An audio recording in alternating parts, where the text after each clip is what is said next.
السلام علیکم ورحمۃ اللہ وبرکاتہ۔ پیارے بھائیوں اور بہنوں، آج کی اس ویڈیو میں ایک بیحد اہم موضوع پر بات کریں گے۔ آزمائش ختم ہونے کی نشانیاں۔ انسان کی زندگی آسان نہیں ہے۔ ہر شخص کسی نہ کسی مشکل، کسی نہ کسی امتحان سے گزرتا ہے۔ کبھی مال کی کمی سے، کبھی اولاد کی وجہ سے، کبھی رشتوں کی وجہ سے اور کبھی کبھی بیماریوں کی وجہ سے۔ لیکن سوال یہ ہے کہ کب یہ آزمائش ختم ہوگی اور کیسے پتہ چلے کہ اللہ تعالیٰ نے ہماری آزمائش آسان کر دی ہے۔ آئیے قرآن اور حدیث اہل سنت والجماعت کے تعلیم کی روشنی میں اس کو ڈیٹیل سے سمجھتے ہیں۔ نمبر 1، دل کا سکون اور اطمینان۔ سب سے پہلی نشانی یہ ہوتی ہے کہ انسان کے دل میں سکون اور اطمینان اتر آتا ہے۔ جب مشکل کا دور ہوتا ہے تو دل ہمیشہ بے چین رہتا ہے، چھوٹی سی بات پر غصہ، ہر وقت چنتا اور ڈر۔ لیکن جب اللہ تعالیٰ اپنی رحمت سے آزمائش آسان کرتا ہے تو اسی دل کو ایک عجیب سا اطمینان مل جاتا ہے، یعنی حالات ویسی ہی ہو لیکن انسان کا دل مضبوط ہو جاتا ہے۔ یہ ہمیں بتاتا ہے کہ آزمائش ختم ہونے کی سب سے پہلی علامت یہ ہے کہ انسان کا دل سکون پانا شروع کر دے۔ نمبر 2، رزق میں برکت۔ دوسری نشانی یہ ہوتی ہے کہ اللہ انسان کے رزق میں برکت ڈال دیتا ہے۔ برکت کا مطلب یہ نہیں کہ اچانک بہت زیادہ دولت آ جائے۔ برکت کا مطلب ہے کہ جو تھوڑا ہے وہی کافی ہو جاتا ہے۔ کبھی آپ نے دیکھا ہوگا کہ کسی کے پاس کم آمدنی ہوتی ہے لیکن پھر بھی اس کا گھر اچھے سے چلتا ہے، بچے خوش رہتے ہیں اور زندگی سکون سے بیتتی ہے۔ یہ اللہ کی برکت ہے۔ قرآن کا ثبوت۔ اگر بستیوں والے ایمان لاتے اور تقوی اپناتے تو ہم ان کے لیے آسمان اور زمین کی برکتیں کھول دیں گے۔ یعنی ایمان اور تقوی سے اللہ برکت دیتا ہے اور ہر وقت یہ برکت اکثر آزمائش ختم ہونے کے بعد محسوس ہوتی ہے۔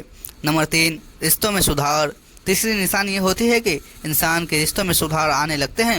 مصیبت کے وقت اکثر گھروں میں جھگڑے ہوتے ہیں، غلط فہمیاں بڑھ جاتی ہیں، لیکن جب اللہ تعالیٰ رحمت کرتا ہے تو رشتوں میں محبت اور سمجھ پیدا ہو جاتی ہے۔ حدیث، رسول اللہ صلی اللہ علیہ وسلم نے فرمایا، جو چاہتا ہے کہ اس کا رزق بڑھے اور اس کی عمر لمبی ہو اور وہ رشتوں کو جوڑ کر رکھے، یعنی رشتوں کا سدھرنا اللہ کی طرف سے رحمت اور آسانی کی نشانی ہے۔ یہ بھی ایک اشارہ ہے کہ مشکل کا دور اب آسان ہو رہا ہے۔ عبادت میں لذت۔ چوتھی نشانی یہ ہوتی ہے کہ انسان کو عبادت میں مزہ اور مٹھاس آنے لگتی ہے۔ مصیبت کے وقت کبھی کبھی نماز بوجھ لگتی ہے، دعا کرنے کا دل نہیں کرتا، لیکن جب اللہ تعالیٰ آسانی فرماتا ہے تو وہی نماز دل کو سکون دیتا ہے۔ قرآن کی تلاوت سن کر آنکھ سے آنسو بہنے لگتے ہیں اور دعا کرنے کا من کرتا ہے۔ قرآن کا ثبوت۔ نماز برائی اور بے حیائی سے روکتی ہے، یعنی عبادت کا اثر دل پر اترنے لگے۔ یہ بھی اللہ کی رحمت ہے۔ آزمائش ختم ہونے کی نشانیاں۔ دعائیں قبول ہوگا۔ پانچویں اور سب سے بڑی نشانی یہ ہوتی ہے کہ انسان کی دعائیں آسانی سے قبول ہونے لگتی ہے۔ اللہ تعالیٰ اس کے حالات کو ایسے موڑ دیتا ہے، جو دعا کی جاتی ہے وہ پوری ہو جاتی ہے، کبھی سیدھی طرح سے اور کبھی کسی اور بہتر چیز سے۔ قرآن کا ثبوت۔ اور جب میرے بندے مجھ سے میرے بارے میں پوچھے تو میں قریب ہوں، میں پکارنے والے کی پکار کا جواب دیتا ہوں جب وہ مجھ سے پکارتا ہے۔ یعنی دعاؤں میں قبول ہونے کا احساس اللہ کی طرف سے آزمائش کے ختم ہونے کی سب سے اہم نشانی ہے۔ صحیح اور غلط فرق۔ یہاں ایک اہم بات سمجھ لینا ضروری ہے کہ بھائی، یہ پانچوں نشانیاں کسی ایک حدیث میں اکٹھی نہیں آئی، بلکہ یہ قرآن، صحیح حدیث اور علماء کے تجربے سے لی گئی ہے۔ اس لیے یہ کہنا ہے کہ ہر انسان کی آزمائش ختم ہوگی تو ضرور یہی 5 نشانیاں آئے گی، غلط ہے۔ صحیح طریقہ یہ ہے کہ ان کو عام علامتیں سمجھا جائے، نہ کہ لازمی شرطیں۔ اصل میں ہر مومن کے لیے آسان یا مشکل دونوں ہی حالت بھلائی والے ہوتے ہیں۔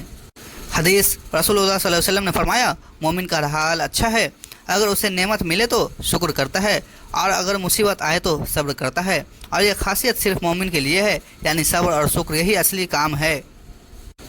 تو پیارے بھائیوں اور بہنوں، اگر آپ دیکھ رہے ہیں کہ آپ کے دل میں سکون ہے، آپ کے گھر میں برکت ہے، رشتوں میں سدھار ہے، عبادت میں مٹھاس ہے اور آپ کی دعائیں قبول ہو رہی ہے، تو سمجھ لیجئے کہ اللہ تعالیٰ آپ پر رحمت کر رہا ہے اور آپ کی مشکلیں آسان ہو رہی ہے۔ ہمیں چاہیے کہ مشکل کے دور میں صبر کرے اور آسانی کے دور میں شکر کرے۔ اللہ تعالیٰ ہم سب کی آزمائش آسان کرے، ہمیں صبر اور شکر کرنے کی توفیق دے اور ہمیں اپنی رحمتوں کا حقدار بنائے۔ آمین یا رب العالمین۔ تو ناظرین، ملتے ہیں کل اگلی ویڈیو کے ساتھ، تب تک کے لیے السلام علیکم ورحمۃ اللہ وبرکاتہ۔ خدا حافظ۔